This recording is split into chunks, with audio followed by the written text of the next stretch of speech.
Everyone in that coffee shop stayed silent. Everyone except one tired single dad with nothing to lose. He stood up to defend a woman being humiliated, not knowing she could by the entire building. And what she did next changed his life forever.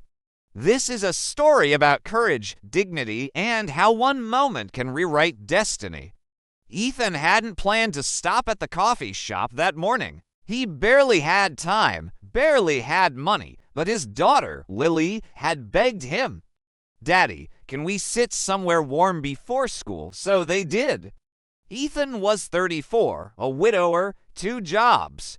Permanent exhaustion etched into his face. He counted coins before ordering a small coffee for himself and warm milk for Lily. They sat quietly in the corner, trying not to take up space. That's when it happened. At the counter, a well-dressed man raised his voice. Sharp, loud, cruel. "Man, do you even know who I am?" "This is unacceptable." The woman he was yelling at didn't shout back. She didn't argue. She just stood there, calm. But her hands trembled slightly. People watched. No one moved. Ethan looked around, then down at his daughter.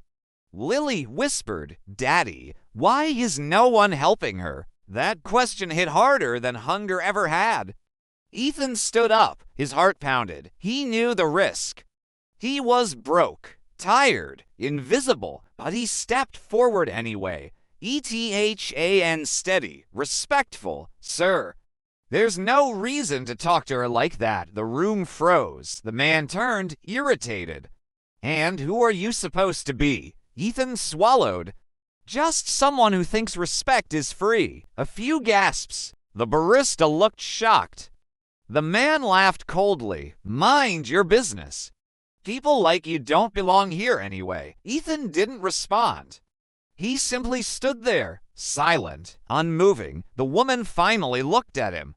For the first time, emotion cracked through her calm. Not fear, gratitude. The manager rushed over, apologizing to the man. The confrontation ended quickly. Ethan returned to his table, hands shaking now. Lily smiled at him. "Lily, I'm proud of you, Daddy." Ethan didn't notice the woman watching him. Not yet. The next morning, Ethan was called into his daughter's school. He panicked, thought something was wrong. Instead, he was asked to wait. A moment later, the woman from the coffee shop walked in. But she looked different now, confident, powerful, surrounded by staff. The principal stood nervously beside her. "Mr. Carter, this is Ms. Alexandra Moore." Ethan's heart sank. He'd heard that name. Everyone had. Alexandra Moore, tech billionaire, philanthropist, one of the wealthiest women in the country.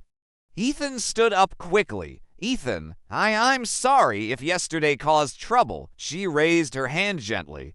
Alexandra, warm, steady. "No. Yesterday reminded me who people really are." She looked at him. "Alexandra, you defended me when you thought I was just another woman being mistreated." Silence filled the room.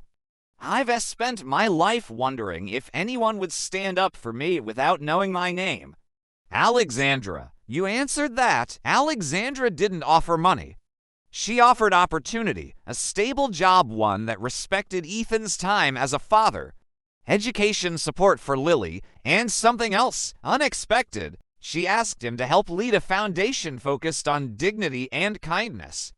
Alexandra, because character should matter more than status. Ethan didn't cry, but his voice broke when he said yes. Months passed.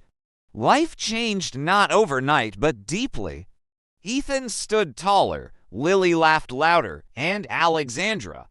She kept showing up, not as a billionaire, but as a woman who saw him, not for his struggle, but for his courage. One evening, as they walked outside that same coffee shop, Alexandra softly, "You know, that day you didn't just defend me." "Ethan, what did I do?" She smiled.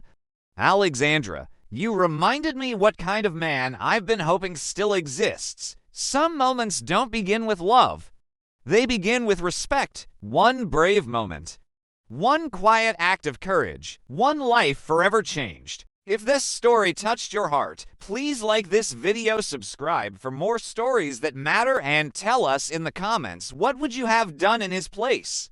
Because sometimes the smallest stand becomes the biggest turning point.